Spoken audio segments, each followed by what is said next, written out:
આવેલા છે. હા, એટલે હું પણ આજે ઝઘડિયાથી આવતા મને એમ 1 કલાક લાગે, એને બદલે હું 5 કલાકે અહીંયા પહોંચી રહ્યો. હું કેવી રીતના આવ્યો છું મારું મન જાણે જ માસી. આ તમારી તકલીફ જોઈને જ અમે આવ્યા છે. અહીંયા અમારે કોઈ બીજો કોઈ રાજકીય રોટલો નથી શીખતો. હું જાતે આદિવાસી છું એટલે જ અહીંયા આવ્યો છું. આજે બીજા બધા ચૈતરભાઈની જેમ અનંતભાઈની જેમ અમે બધાએ નિર્ણય લીધો હતો કે તમારે પડખે ઉભા રહીએ અને એટલે જ અહીંયા આવીએ. અને હું આવ્યો એ પહેલા જ તમને લઈ ગયા હતા. એટલે ત્યારના અમે એ જ વસ્તુ અહીંયા દેકારો મચાયો લોકોએ કીધું ત્યારે તમને પાછળ આવ્યા. બાકી અહીંયા અમને ક્યારના એમ જ કહેવામાં આવ્યું હતું કે 15 મિનિટમાં આવે છે, 15 મિનિટમાં આવે છે. તમને ક્યાં બેસાડી રાખ્યા હતા? જીતનગર પોલીસ સ્ટેશનમાં. હવે અમને તો અહીંયા એવું કીધું હતું કે હોસ્પિટલ લઈ ગયા, તમારી તબિયત ખરાબ છે. આ કાકા પણ એ તમારા લીધે એકદમ એ થઈ ગયા. તમારી છોકરી ક્યાં છે હવે? એની તબિયત નથી સારી.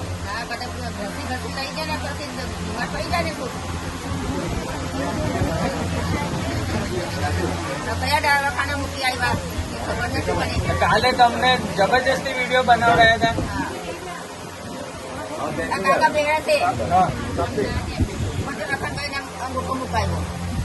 તમને કીધા વગર ને જબરજસ્તી.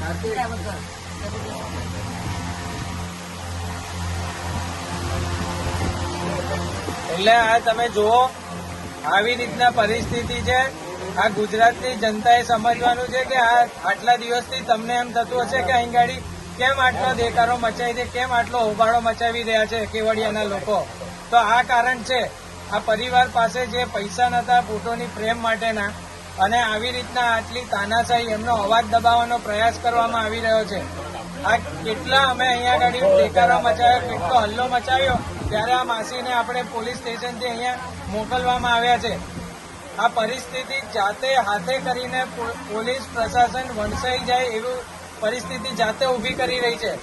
આદિવાસી લોકો એક રીતે શાંત સ્વભાવના હોય છે, પણ જયારે પરિવાર પર ને પોતાના લોકો પર આવી જાય ત્યારે કોઈ આપણે પછી શાંતિથી નથી બેસતું. આવી રીતના કનડગત બંધ કરો.